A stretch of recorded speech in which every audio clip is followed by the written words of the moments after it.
Hi, everyone. Welcome back to the Perspective with Viv podcast. My name is Viv, and this is the show. Today's title is Roots, Reconnection and New Earth with Queen Michele. Queen D. Michele is an author, blogger, and creator whose life bridges continents and consciousness. After living 4 years in Mexico's Lake Chapala region, she followed her ancestral trail to West Africa, discovering her Fula roots through African Ancestry DNA testing. She's the founder of the Fula History and Genealogy Society in America, a non-profit dedicated to preserving African heritage and healing generational trauma. Queen's writings, like Traveling Home Together and The Road to WellBeing, guides readers through spiritual awakening and wholeness. Now based in San Cristóbal de la Casas, Mexico, she continues her mission of mindfulness, cultural reconnection, and conscious education through her curriculum 52 Insights for Gen Alpha. Hi, Queen. Thank you for joining us. Well, thank you for having me, Viv. It feels wonderful to be here. Lovely. I love that because that's exactly how I feel. So let's just dive straight into the questions. Okay. All right. So, Queen, let's start at the roots. What does ancestry mean to you on a spiritual level? Connection, to connect to our actual original bloodline. It is spiritual. You then, at least for me, I can say, I began being led, guided, and directed by my ancestors. I have a relationship that wasn't there before with my ancestors of blood, my ancestors of lineage, my ancestors of affinity, and together, because trauma can be, and it is research bound, it is true, trauma is passed down through DNA. It is passed down, and unknowingly we carry the trauma of our ancestors that came before us in our DNA. And it makes up for a lot of how we see ourselves in the world based on this trauma, unhealed trauma. But here's the thing about that, and connecting with your ancestors. If trauma can be passed down, which it is, through DNA, then healing can be passed up. Okay. All right. So That's a beautiful way to put it. yeah, I like that absolutely. you also spoke about DNA because when they talk about epidemiology, where they say that we carry our grandmother's pain, our mother's pain, because all of us we're already in our grandmother when she's born. Our mother is already in our mother. Exactly. So we carry all of these things in our DNA. And that's why we find ourselves having an affinity towards certain things. You know, it could be bad habits, it could be certain cycles because it's in our DNA. So that awareness can allow us to change it and break out of it. Yes. And not only for ourselves, but for our bloodline. See, now here's the thing. I don't know if have you ever heard of ancestry.com, right? Okay, you take that DNA test. Ancestry going to tell you you're a little bit of this, you're a little bit of that, your region is over there. However, over 20 years ago, a group of Black scientists got together and they created the largest database of Black blood in the world. Now, you take that DNA test, not only will it tell you what country out of the specific 54 countries on the continent of Africa, what country your original bloodline, what your bloodline originated in, what country, it'll also tell you your tribe. You see, Africa has 3,000 tribes, 2,000 languages on the continent of Africa. Now you take African ancestry. Now, more than likely, your DNA is going to fall somewhere on one of those countries on the western coast of Africa. Of course, not north, not south, not east, but on that western coast, because of course that's where the Atlantic slave trade took place. And of course, I took that test and discovered, and you could take it either maternally or paternally. I took maternally and discovered that my original maternal bloodline is that of the Fula people, Fula or Fulani in Guinea-Bissau, West Africa. Guinea-Bissau, I never even heard of Guinea-Bissau, West Africa, because Africa is made up of 54 sovereign countries, okay, with their own government, their own money. Like in the United States, I can go from Detroit to Chicago to Las Vegas, and I'm just traveling within the country, right? But in Africa, you can't just go from Guinea-Bissau to Sierra Leone, that's right next to it, or any other country, because without a passport, and without an exchange of currency, because now you got to use their money, that kind of thing. So I was very intentional when I took a trip to Guinea-Bissau, West Africa, because there are several countries in Africa right now who are participating in something called repatriation. Now, if you can prove that your bloodline originated in that country, then you can apply for citizenship. And, with that DNA test. And so I came across during my research of Repat Guinea-Bissau. And that's a group that's working to repatriate, to help those who are all the different tribes. I just so happen to be, from the Fulani tribe. And what that means to me, Viv, is this: my mother's mother, dating back anywhere between 250 years, she survived the passage. See, she didn't jump off the ship. She wasn't murdered on the ship. She didn't die of sickness on the ship. She survived the passage. Now, when she got here, she got mixed with a whole lot of other stuff due to breeding. That's how come they can say, Ancestry can say you a little bit of this and you a little bit of that, but your original bloodline of African descent is from a specific country and a specific tribe, So when I went back, I took my mother's, but we all went back. And on my website, I did return from there and created a nonprofit organization called Fula History and Genealogy Society in America. I have a blog, a 16-chapter blog on there, and it's called My Soul's Journey Home. Now, if one was to go to the website and click on My Soul's Journey Home, those 16 chapters will pop up. But chapter 7 specifically shows me entering my village, my ancestral village, for the first, but I was like the third person to ever step foot back in the village. And that right there was a game changer. Just put it that way. It was a game changer as it relates to the bloodline, as it relates to healing. I don't know what all kind of healing is going on through the bloodline, but I know it's happening, because if trauma can be passed down, healing can be passed up. And Yeah. I there takes that one person in the family. I always say every family needs that one son or daughter that speaks their mind, doesn't like being told what to do, and is low key healing the generational trauma that no one seems to be aware of. Takes one. So Wow, beautiful. And they say that when you heal yourself, you're healing 7 generations backwards and forwards. So okay. Now I yeah, hadn't heard that. That just gave me goosebumps. Okay. All right. yeah, 7 up, yes, 7 back. Love it. exactly. Yes. And I I love what you feel said that. about how the inherently black sheep of the family is the one breaking the curses and healing people. Okay. Like I can identify with that. Like that's how I see myself anyway. And you do see that eventually change does happen, and it's in line with what you've been saying all along. So that's why healing is important. Healing within family units is important. Healing yourself is important. And And, I tell you, the ancestors are searching the bloodline, trying to find that one.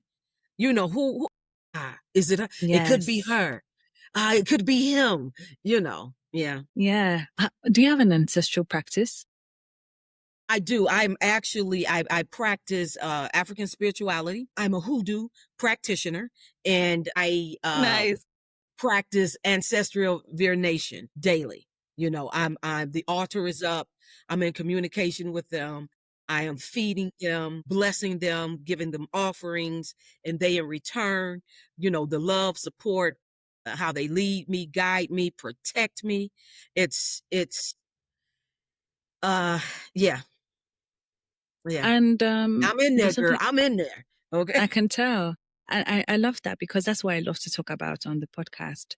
I wanted to ask you, do you believe that our ancestors, all family people that have passed away, or it's like only a few stay as ancestors? There's been some form of perspective on the difference that not all your ancestors are around.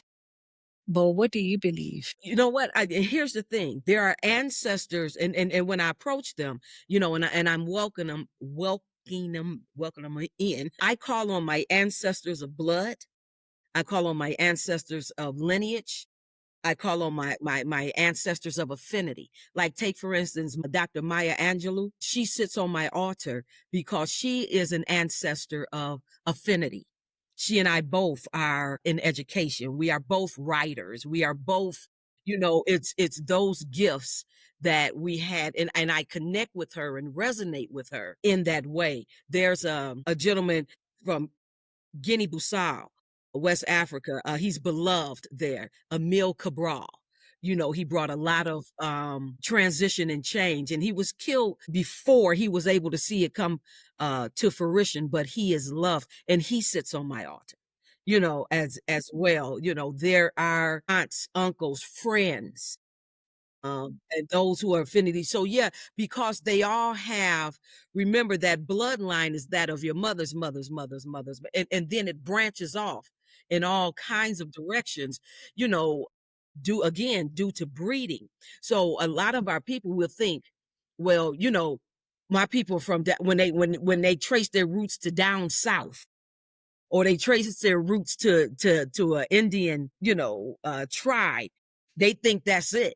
But no, that's no, what's your original bloodline? Those bloodlines are in there because of breeding, but your original bloodline, like take for instance, my native tongue is that of Pular. The Fula people speak Pular. Now, I'll never speak that language, but I know it. I know that that's what it is. Because remember, they had 2,000 languages, and there's Fulani all over uh, um, Africa, over the continent, because they're very nomadic. My lineage is also Fulani, by the way. Yeah, Oh, okay, I'm also, yeah, very my nomadic, and grandmother, I would great love grandmother. for you to if you check out the website, because I just have videos, I have a lot of information. I have the book that teaches Pilar.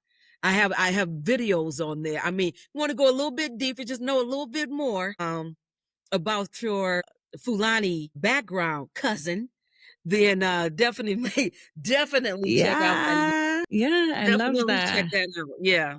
And it's beautiful when we talk about ancestry and we talk about lineages because, like you said, there are Fulani people in Guinea-Bissau and there are also Fulani people in Nigeria. I'm from Nigeria, I'm Absolutely. Nigerian. And Absolutely. we're still linked in some way. We're nomadic, we're called Fulani.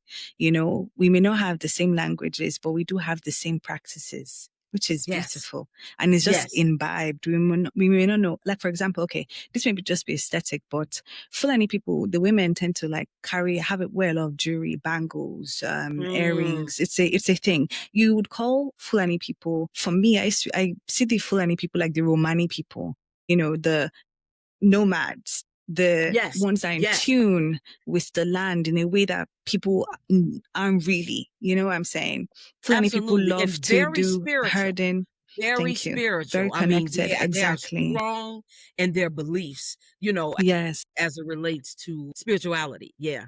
Exactly. And like I said, with the bangles and the rings, for example, my grandmother, she's passed now. She loved to wear her jewelry on her hands. She loved to wear it. My aunt, who is her seventh child, I believe, she's always Mm. having the bangles, the rings. My sister, who is my dad is the third born. My sister, my younger sister, rings, rings, rings, rings, rings. It's a little thing, but where's it It's a coming little from? thing, but exactly. Exactly. And it's That's what funny that you would affinity mention that is. because when you said that, I'm looking up at my earring collection, and it is huge. Not so much the arms, but my earrings, oh my goodness. Yes. Yeah. Wow. Wow. Yeah. A beautiful My people, grandmother, beautiful culture. yes, definitely. I remember as a child, my grandmother used to have these big earrings on all the time, jewelry that was just blinging. And I wrote her a letter. I said, Grandmother, why do you have so much jewelry? Why do you have so much shiny jewelry? And she was like, Do you want them? And she gave it to me. I was like, I wish I kept them. But we're super polite. The way we grow up as Nigerians, we don't want to. If not, I would have had them and I'd have kept them forever. But it's okay. We have other things that we have to remember her. So yeah, shout out to you, Grandma. So how did discovering your Fula heritage through African Ancestry DNA shape your sense of identity and purpose? Well, that's just it. I came back from that experience. Now, not only did I spend 7 days in Guinea-Bissau and just here about back in February, and this was in 2023. I went and I did the paperwork and everything to apply for citizenship. And back in February, I received word that citizenship was granted so that I can return to Guinea-Bissau and do the paperwork and receive my passport and identification. I can be I consider myself at this point a dual citizen, and it's not a African American. I am Fula American. You see, because Africa is a huge continent. So to just say Definitely. African, what country? So my I am Fula American. And when I returned, I once again being led, guided, and directed by the ancestors to start a nonprofit organization called Fula History and Genealogy Society. And it has four tenets in which it stands on. The first one is just to raise awareness about generational trauma. That's it. Just number one. Let's just raise awareness about it. Hey, do you know that generational trauma is real and that it's passed down through DNA? Hey, let's just put that out there, raise awareness. The second is to create, establish, and promote educational materials for the enhancement of sense of self and Generation Alpha. And that has been done. I am a retired elementary middle school teacher, and I have created a curriculum called 52 Insights for Gen Alpha, a conscious curriculum. Once again, being led, guided, and directed by the ancestors. I piloted that program in 2 middle schools in Detroit last school year. And I discovered, man, I learned so much just piloting the program. And one of the first things I learned is that unconscious can't teach consciousness. You understand? Teachers cannot take students on a journey that they haven't been on themselves, you know, or reluctant to go. Unconscious can't teach consciousness. First thing.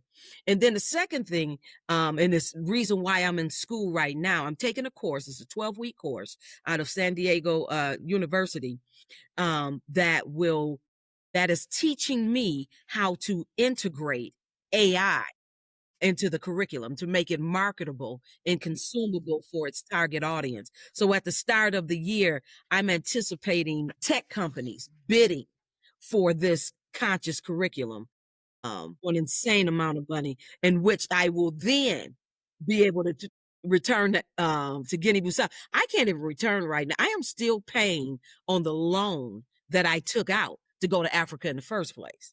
You Mm, know, so right now, yes, that government that's in place right now says, yeah, come on back and get your passport. Your citizenship has been granted, but that's that government. yeah, You know, as years pass, another government may get in there and say, no, we're not doing that. Who knows? But I can't get back there to get it because financially it's impossible for me right now. But I'm feeling like the ancestors will allow that curriculum and the sell of it definitely. to allow me to get back there and go ahead and complete that and become a citizen of Guinea-Bissau. And then I want to connect Fulani and Fula descendants here in, that's the website is up to teach them, to educate them, to show them, you know, some things that they may not have known just once they take the blood. Some people take the blood test and that's it. They find out, oh, I'm this, but here's a spot where you can go like a watering hole. Like I say, see some videos, learn some more information about it. That's the third thing. And the fourth, I envision in time to come what I consider African connection centers all across the country in the United States, where they come and say, for instance, Fulani meets on Monday, Dojo meets on Tuesday, and what they're doing is fundraising and connecting with their villages back in Africa, and just making that connection. It's like a home away from home where they're connect, and then and helping their villages. My village needs a lot of help. And again, I'm thinking, through the cell of the curriculum, going back and doing some things. I talk about it on the website. They need a bridge. They need, I'm showing videos of the village and, what needs to happen. And I want to be a part of that, and leave that legacy for those who come behind me to do the same. That's really profound. Thank you for sharing that. And it's deeply moving, the impact that that's going to have. And it's going to be like domino effect, one thing happening to make another thing happen. Yeah. Yeah. Yeah. I hope that really goes well for you. Thank you. I received that. Yeah, It will. definitely. The ancestors got anything to do with it. Yes, They'll definitely. bring all those Definitely. cooperating components together. And it happens so Make it so. seamlessly. To make Yeah, it so so. seamlessly. Yeah, I love that. So do you feel that reconnecting with African ancestry can help people of the diaspora remember their power or spiritual technology? Absolutely. That's all we need to do is make that connection. The universe will take Yeah. care of the rest. The universe is perfect. And just the connection of it all, will, I tell you, just finding out there's a video on the website. I think that's I don't know, maybe chapter 2 or 3 of that 16 chapter blog, where I'm looking at the result. The results have come in from African ancestry, and I'm getting ready to find out maternally, what my original bloodline was. And so I open it up and I'm on there and I look and I say, you are, and I read it, Fula from Guinea. Wow. And from there, that's where the research started. I said, that's it, y'all.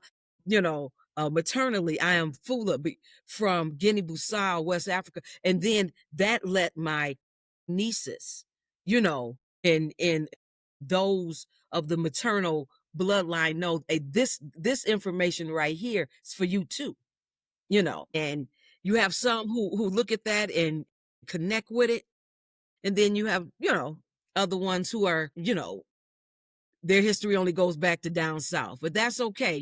Everybody is here on their Mm-hmm. own journey to have their own experience, their own lessons, their own paths. I am just so grateful for mine. I am so grateful. And you sound so passionate about it. It makes you so passionate. I love that. Yeah, because then it infects other people in the best way. Yeah, light, man. I do consider myself a light worker, a way shower, I'm a oof, frequency a code frequency holder, holder. and a new earth representative. That's right. Speaking of New Earth, you often use that phrase. For those who don't know what it means, what's your perspective of New Earth? New Earth. Well, listen, I'm a New Earth representative. I actually wrote a book called Traveling Home Together, which is a New Earth handbook. And along with that is a workbook that goes along with it, because it's very The meaty. workbook It's is very just 8 chapters, but this right here will resonate with people who are newly awakened or who are awakening. It helps them navigate that shift in consciousness that they're experiencing. When I say new earth, I'm actually living new earth now.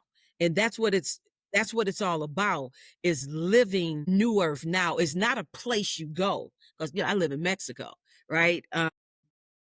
It's not a place you go, but it's a state of consciousness.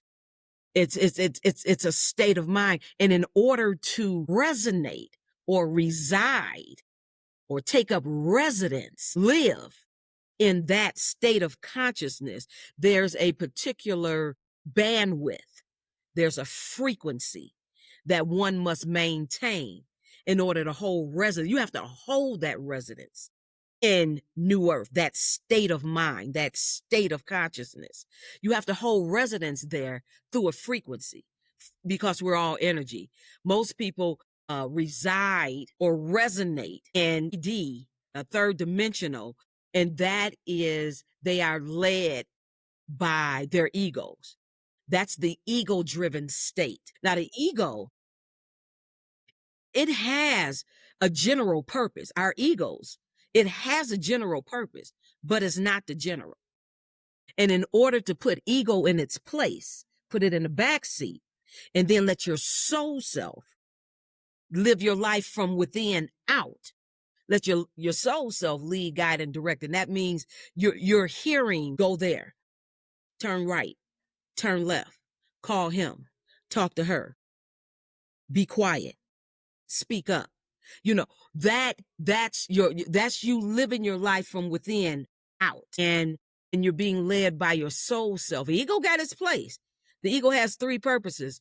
It's a thought producer. It's a defense mechanism.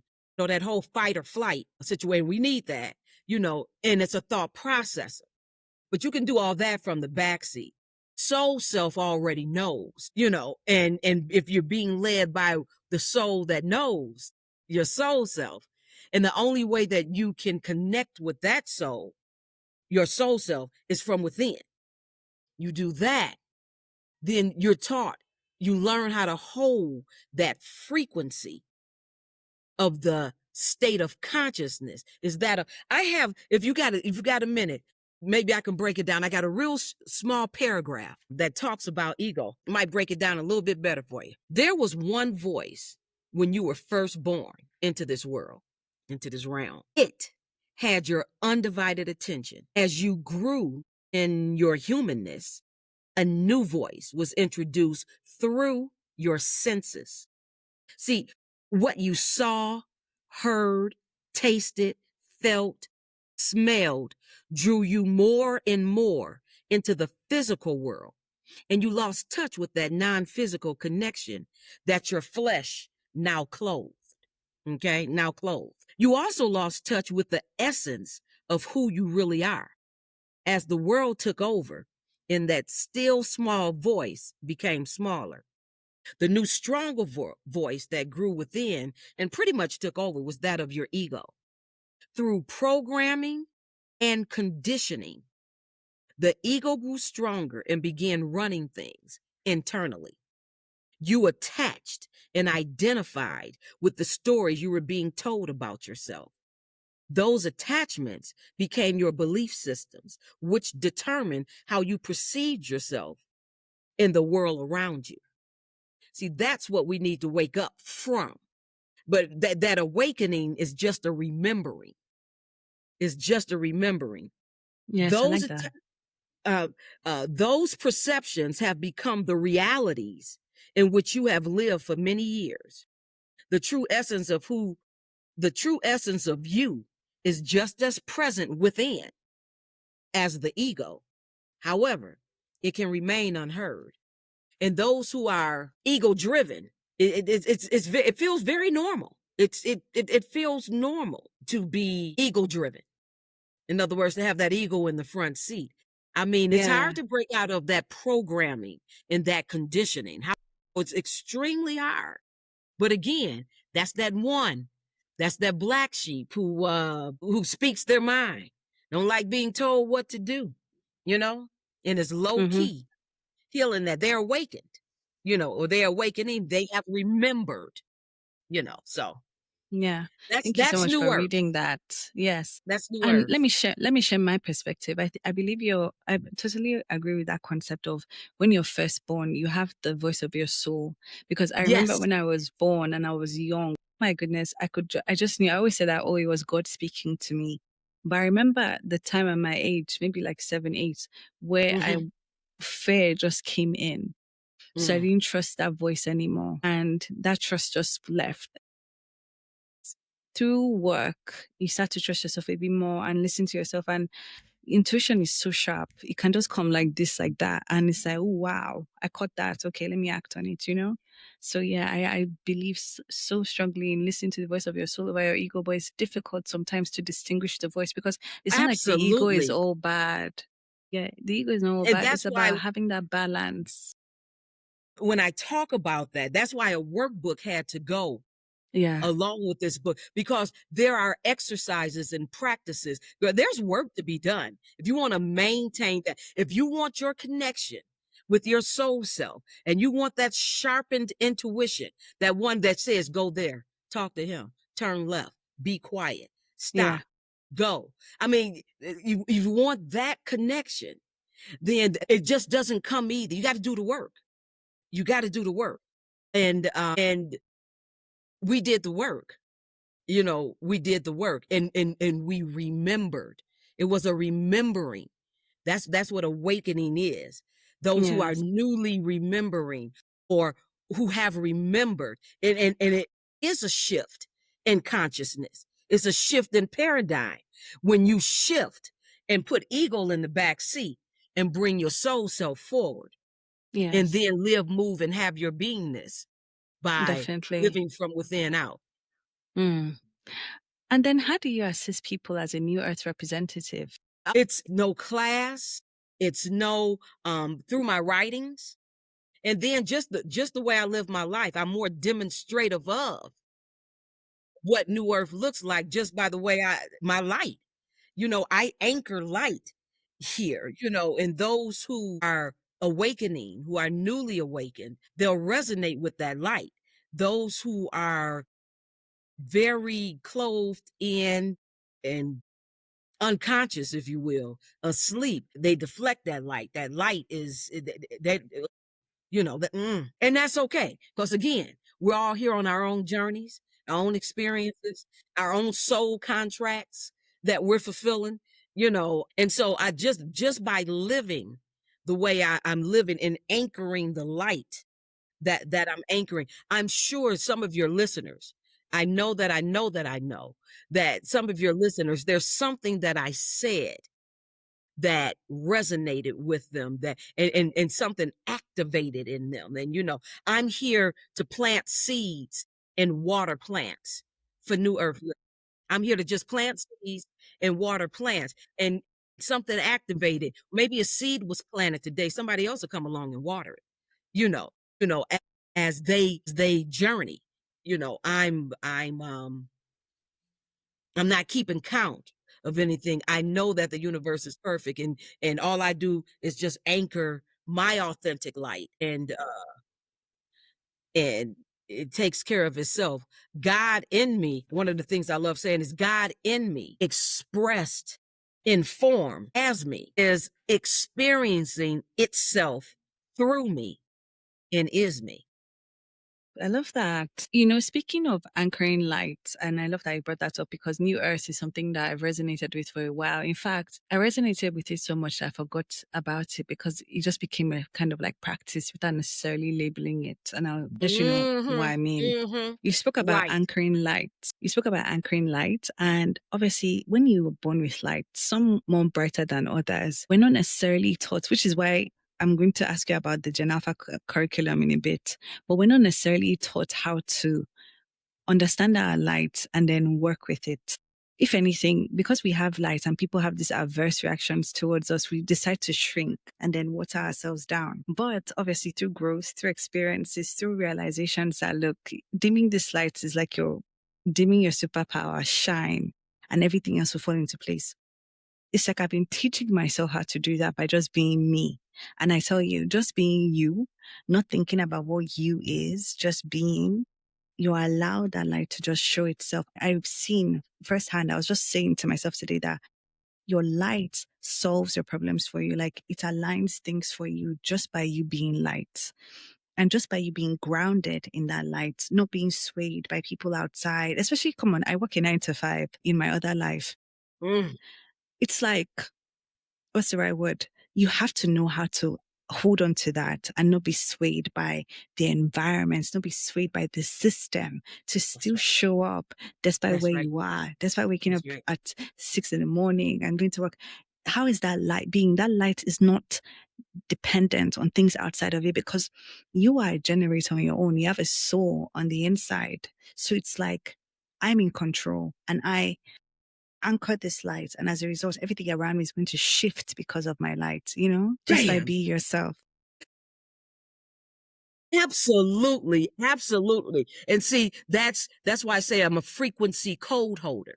You know what I'm saying? There are codes within that will activate other people. It will environments that we stepped in just because we're holding those codes or we're holding that light. Yes, Absolutely. Absolutely. definitely. I You agree. fire with both barrels, baby. Thank you. Okay. Now, you said you created 52 insights for Gen Alpha, a conscious Yes. curriculum, which just sounds Yes. amazing. What is it all about? Can you share your favorite mindfulness activities or principles from the curriculum that listeners can try on their own kids and students? Right. And like I said, right now I'm integrating Yeah. AI. I'm learning how to integrate AI and through it because the curriculum is rich in content and it's impactful and it's needed. But without that AI adaptive learning component, it's for the social and emotional aspect. Let me tell you about Gen Alpha first and how this even came to be. The curriculum was something totally different. Matter of fact, the curriculum was called 52 Insights for Living New Earth Now. I was on the cover of it and everything. And matter of fact, I was living in Mexico, the Lake Chapala area. I was getting ready to hold an 8-month workshop every third Saturday.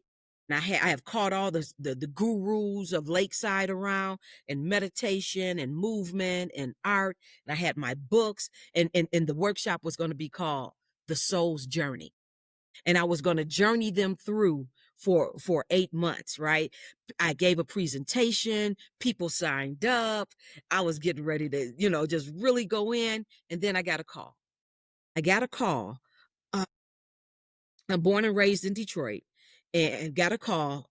Uh, Pop was 99 with dementia. Mom was in her mid 80s with her own set of issues and medical issues. And when I got the call, they had both left the house via ambulance within a week of each other. When I got to Detroit, they were both in a rehabilitation center. He was on one end of the hall and she was on the other. And when they were released, there was no one there to really care for them. Now I have two older brothers, Dumb and Dumber, and I was under the impression that everything was, as it should be. But when I arrived there, I thought I was just going to kind of roll my sleeves up. Let's get together. Let's see what mom and pop, how we going to work this out. I told, my friends back in Mexico, I said, "Look, I'm going to be gone for a couple of months. I got to go see about my, parents and everything." Little did I know that I was going to become their full-time caregiver. And I spent 3.5 years in 4 consecutive winters back in my hometown of Detroit. However, the universe is perfect. And what was going to be 52 insights for living New Earth now, and when I wrote that and how that came to be, it was never for the audience that I thought it was for. It was always intended for Generation Alpha. you know and that came to be because after I went to Detroit, I put everything down. All that I was about to do, I just put that to the side. But a couple of years later was my niece's birthday, and I for whatever reason looked that way. I looked and I said, "Hey, you know what, I'm gonna give her that book. I'm gonna give her that book, a bottle of wine, a candle, and happy birthday, niece." And she works with she's a basketball coach for high school girls. And she started thumbing through the book. She said, "Ooh, auntie." She said, "This would be great for high school." Ding, ding, ding, ding. Something activated within me. And I said, "You're right. I mean, it's just sitting there, right? You're right." Talked to another relative, administrator and teacher, and she said, "Oh no." She said, "That's for middle school." And that's when the codes exploded. And that's when the realization said, what you did there was never for who you thought it was for. It was for generation. Because I thought to myself, who's middle school? I don't even know who's middle school now, you know.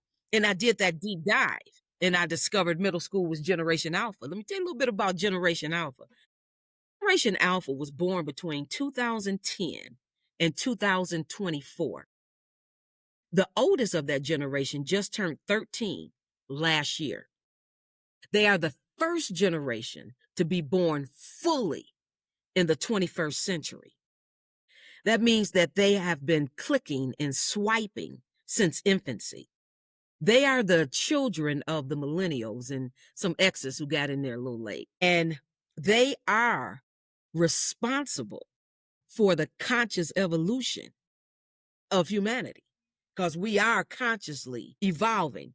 Now, this is where we're missing the mark with, and that's how this curriculum has come to be.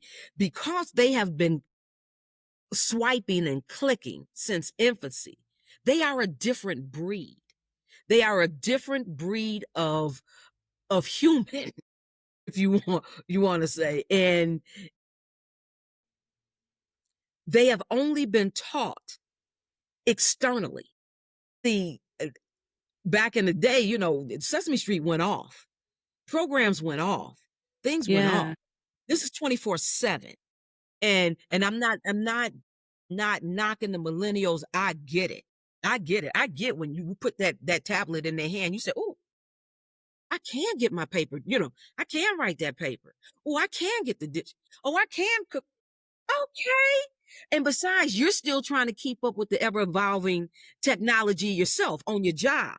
You're dealing with so much yourself. So I get how you like, okay. However, what's missing is that because they have been only taught externally, that there's no balance of the internal. There's no social and emotional intelligence that's being given or the tools necessary for them to navigate their world. Okay. There are certain tools emotionally and socially that is not being given to them because of that's external, that there's no balance. And so what my curriculum does, it helps. It's a curriculum that focuses on self-awareness. Okay. Through activities that foster mindfulness, self-management, relationship skills, social awareness, and conscious decision making. So it is an SEL curriculum. And SEL is social emotional learning, right? Now, back in the day, they would call that like a character education, little program. But because they are a different breed, they need to be guided in this way socially and emotionally so that they can balance the external. That it's cool. We're not going where they're going, but we can at least put the tools in their hands that will help them navigate that external world from the inside out. And I'm just talking to class. This, and it's not to be meant for like the math teacher or the social study teacher, or this is not content in that way. Again, like I said, unconscious can't teach consciousness, right? And I learned that piloting it. I watched teachers, and I'm a retired 27 years. I'm a retired teacher and administrator. And I watched, and during that school year last year, as I piloted the program, all I did was watch them put out fires all day long. That's all they do is put out fires all day long. And here I come and say, hey, breathe. The teachers don't breathe. The teachers don't meditate. The teachers don't know anything about mindfulness. They're, again, just they don't even know they're teaching Generation Alpha. Before I train the teachers to implement the program, I had to tell, who Generation Alpha is? The years that they were born and who the children are, and that they've been clicking and swiping since, and that, they're a different breed altogether, No, so you're coming at them traditionally. Plus, you got 2 years of the pandemic. So they're 2 and 3 grade levels behind in reading, math, and arithmetic, and administration is coming down on them. And then they putting all kind of processed food and stuff in their bodies, which is making it, of course, difficult. Just none of the tools that will help them navigate that external world is being offered, to them just in a class, right? So what I'm doing now in learning this, in this class that I'm in, I'm learning about an adaptive learning software, an innovative and cutting edge methodology which aims to personalize education by developing learning paths, or in the case of my curriculum, internal journeys for students in real time. I'm going to take them, or the curriculum will take them on a personalized internal journey. So it is a year, it's 52 weeks. See, so each week is one of the quotes. See, because what 52 insights stand for in 2020, this is the book, in 2021, every Thursday across all of my platforms, because I have my own brand, I'm a writer, I'm a blogger, and so I'm putting content out. But every Thursday for an entire year, I put out an original quote. That quote came from either my audios, my videos, my books, or just straight meditation. And I brought that together in one presentation and put a reflection sheet next to it, which then would take them into a deeper dive into that particular quote, either to one of my audios or videos. I'm gonna tell you the very first quote in the curriculum is this: the matrix cares not of the quality and purpose of your life here, but only of the quantity and how much you can give over to the system. You owe no one or no thing your life, and from that, exercises, practices, just to counter the external that they've been clicking and swiping since infancy. Just a balance. Just a balance that's not there. It's my hope, and I know that yes, this is for 7th, 8th, and 9th graders. That's what my Targets. area of expertise. However, that doesn't say that this cannot be modified and start K. Why can't this curriculum be modified K-12? And then let's just have a class. When I was in school, we had classes like home economics, auto mechanics, auto shop, carpentry, typing, those things that geared us toward our, the world that we would be living in. There's nothing out there that's gearing them for that world that they'll be navigating. Yes. Everything's external. So can we just get a balance? Can they just have a class? Can they just take a journey, that will lead them to make conscious decisions, to have social awareness, to build relationship skills, to have a mindfulness way of living, being, and having their beingness. So that's where I'm going with the curriculum. I'm so excited about this class I'm taking. I'll be finished the end of this year. And then I'm coming out blazing the beginning of next year, and I visualize ed tech companies bidding for this curriculum once it's marketable and consumable for its target audience. That's how I see it. And it's getting out there. That's that light that will again plant seeds and water plants for the world in which they'll have. They will be the largest generation in the history of the world. And just check out their name, Alpha. What does Alpha mean? Beginning. Yes. Beginning. They are responsible for the conscious evolution. And how cool is it that, listen, the oldest just turned 13 last year. We can get them. I can get it out there. And then there'll be others that follow, Yes. But that whole social, emotional intelligence aspect is missing from, and that's how I'm gonna get it into the classrooms. I'm coming from a social, emotional intelligence aspect. Not just saying, hey, send them inward, because who wants to do that? We got to keep them outward. We got to keep them external. We got to keep them distracted. But if I talk about socially and emotionally giving them the intelligence that they need to navigate their world. That's how I get in. Yes. That's my end. You see.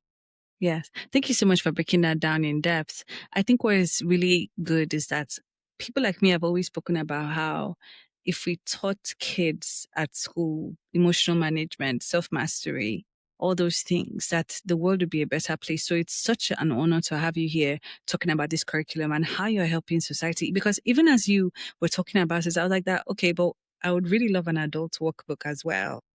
No, this is what I'm saying. What a right? That's where I was going, but it was never for. And I think had I known, I probably would have messed it up some kind of way, Mm, But it's so I pure. love that. In It's so what pure. it's so pure. And then when it came to when I was told that's what that was for, it was never for who you thought it was for. Now let's get Yeah. busy. Yes, it's So now beautiful. so what I did was just take these 52 quotes, and I created lessons for each one of those 50, those 52 quotes. Now there's a Yes. lesson Yes. to go along with it, and they're being given the exercises and the practices and the things that will again help them navigate, Yeah. It's just, activate, and live in their world. yeah. Thank you so much. Like, it's such an honor to have interviewed you. I think this is the perfect place to stop. Okay. I love the idea. I love the fact that you're doing this. I love the fact that you're reaching the children because, as you said, Gen Alpha, they're the beginning. They're restarting a new earth.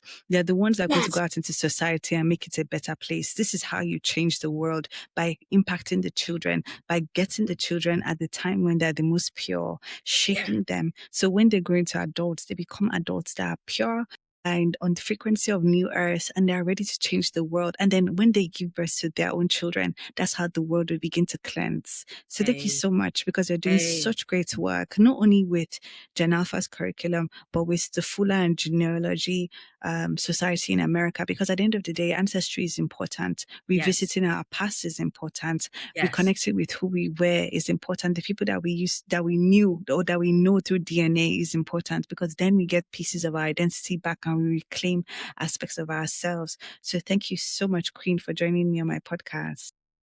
Thank you for having me. And girl, I just love the way you summarize and recapture. You light me up. Thank Thank you. you. Thank you. You Thank light you. And me up. likewise, you light me up too. Thank you. Now, listeners, Queen Michele reminds us that home isn't always a place, it's a remembering.